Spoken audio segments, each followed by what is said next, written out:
क्या दुश्मनी है नारी से जो आपको सुख देती है, जो आपको सांत्वना देती है, जो आपको सहयोग करती है, आपके दुखों में आपके साथ खड़ी रहती है, उसकी ही निंदा? साले नरक में जाओगे, बिल्कुल जाएंगे। क्योंकि नारी के विरुद्ध में स्टेटमेंट देकर ऐसे लोग दुनिया को नरक बना रहे हैं, नारी को गिरा रहे हैं लोगों की नजर में से। आप सम्मान न दे पाओ तो कोई बात नहीं, लेकिन दुनिया की नजरों में से नारी को गिराना या नारी पर कुछ प्रकार के धर्म को थोप देना अधिकार बिल्कुल नहीं है लंगूरों को।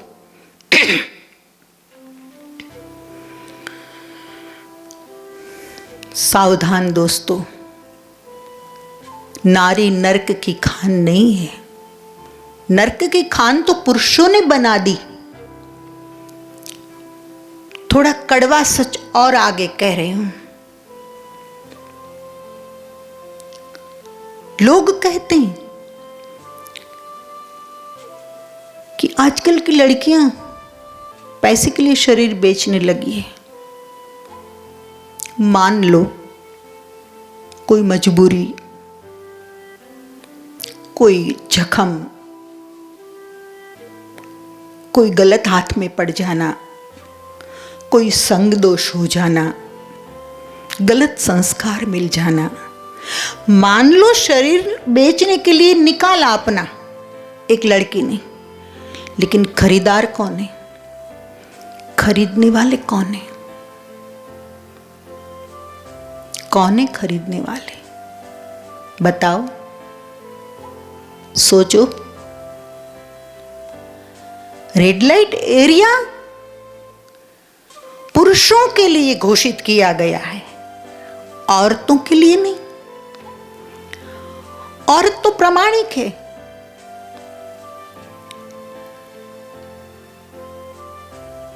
चाहे वो प्रोस्टिट्यूशन में धकेली गई हो या मजबूरन जाना पड़ा हो, कुछ भी हुआ उसके साथ हादसा, ऐसा हो गया, या किसी के हाथ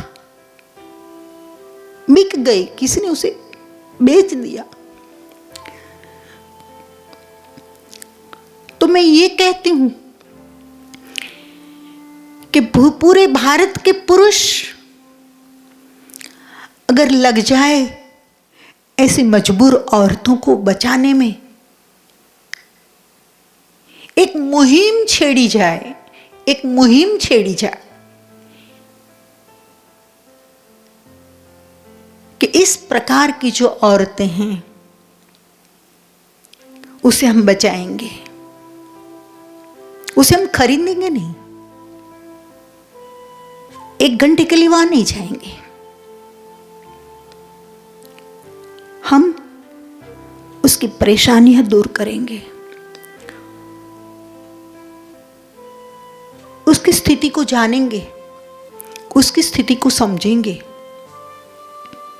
ऐसा क्यों हुआ।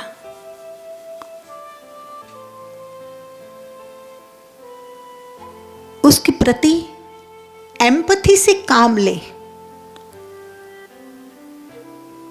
उसे गणिका न समझे, उसे वेश्या न समझे,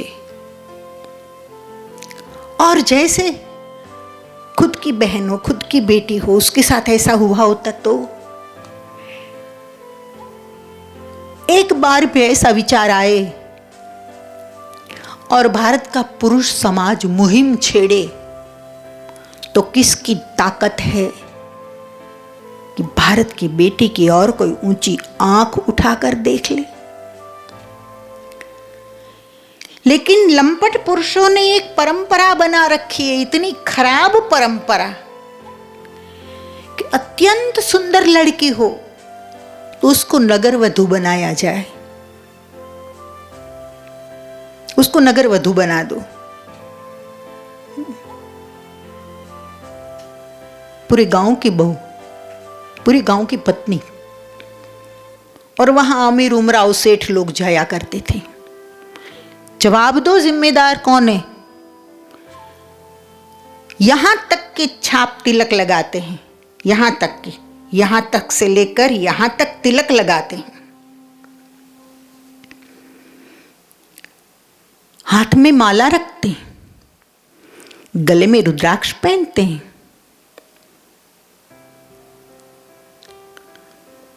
बाहर की दुनिया में अपनी इमेज खड़ी करता है कि मैं बड़ा शरीफ आदमी हूं। हमको जो ताने देते हैं, हम रहते उन रंगरलियों में, हमने ऐसे भी लोगों को आते देखा इन गलियों में, हमने उनको भी छुप छुप कर आते देखा इन गलियों में। मेरी एक भी बात गलत हो तो बताओ।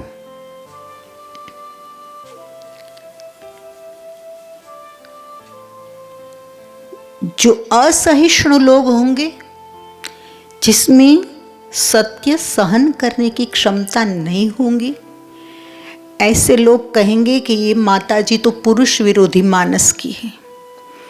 मैं पुरुष विरोधी मानस की नहीं हूं, मैं ढोंग विरोधी मानस की हूं। मेरा पट शिष्य एक पुरुष है, मैंने संन्यास दिया है, बट शिष्य है। पुरुष विरोधी मानस होता तो मैं लड़कियां पसंद करती 5-25 मेरे आश्रम की शोभा बढ़ाने के लिए।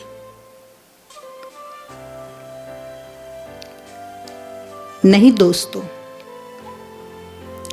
अध्यात्म में स्त्री और पुरुष का भेद नहीं देखा जाता। अध्यात्म में जिज्ञासा कैसी है बंदे की, स्त्री की या पुरुष की, ब्रह्म जिज्ञासा, ये देखा जाता है। छोड़ो, अभी मुझे चेले चेलियों की बात नहीं करनी है। मुझे बात ये करनी है कि गिरजाघर अस्तित्व में कैसे आए, आप हिस्ट्री जानो। क्या अपराध किया है नारी ने कि विश्व गुरु भारत में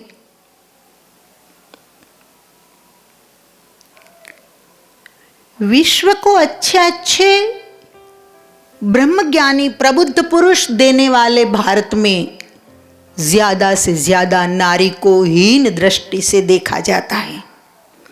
वाई? क्यों?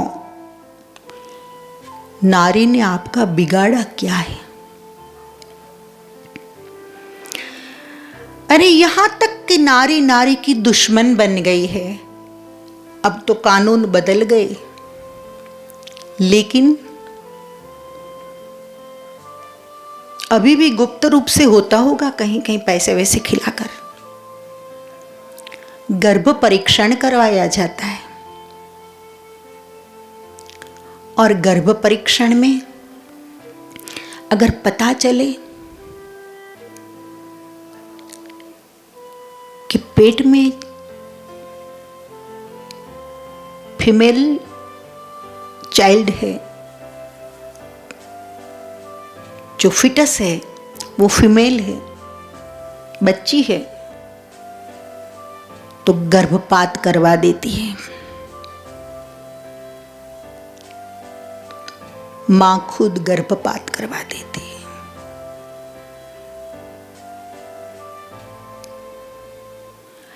ऐसा क्यों? इससे आगे की बात करूं कि अभी ज्यादा समय नहीं हुआ, 100 साल पहले,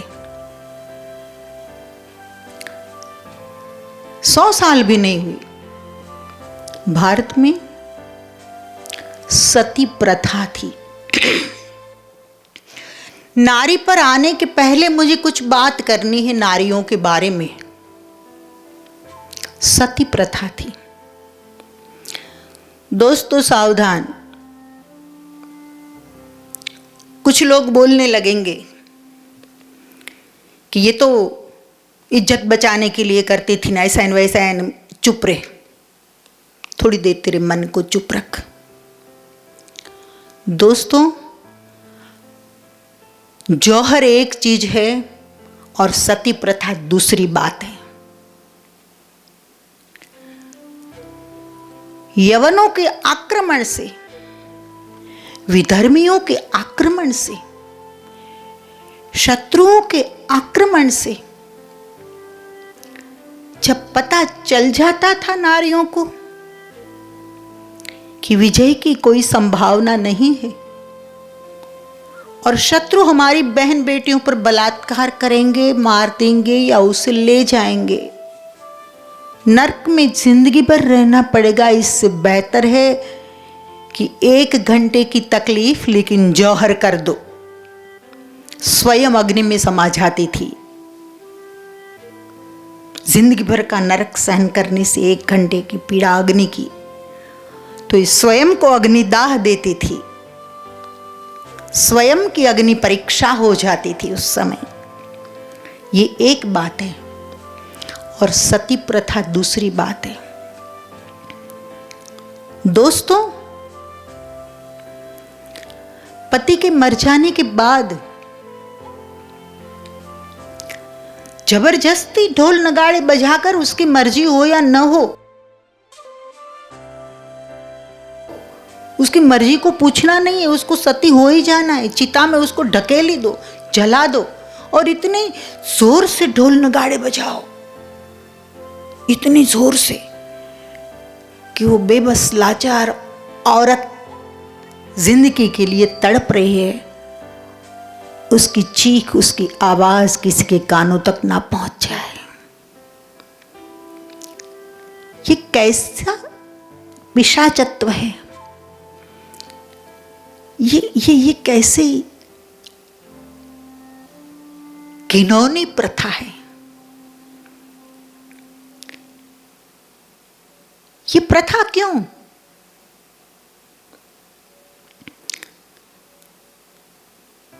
आगे देखो नारी के साथ क्या क्या नहीं किया है। तो एक अति पर से आज दूसरी अति पर नारी पहुंच गई है।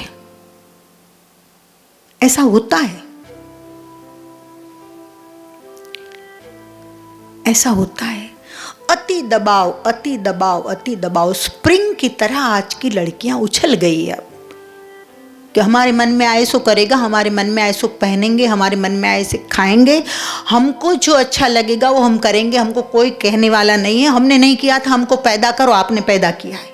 हम माँ बाप के सामने ऐसा बोलना ये ठीक नहीं है। लेकिन स्प्रिंग उछल रही है, विस्फोट हो रहा है। स्प्रिंग उछलती है तो बड़ा नुकसान नहीं होता, लेकिन यहां से जब विस्फोट होता है ना, तब समाज का बहुत बड़ा नुकसान होता है।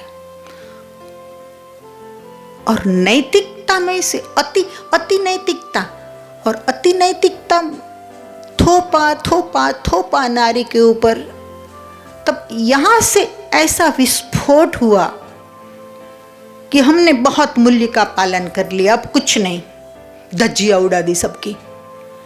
लेकिन नहीं माताओं, बहनों, बेटियों, हमको वापस लौटना होगा, आपको वापस लौटना ही पड़ेगा। नारी प्रेम की मूर्ति है, नारी दया की मूर्ति है। नहीं छोड़ सकती आप अपनी दया, माया, ममता, लज्जा, मर्यादा। नहीं, नहीं बेटा, नहीं।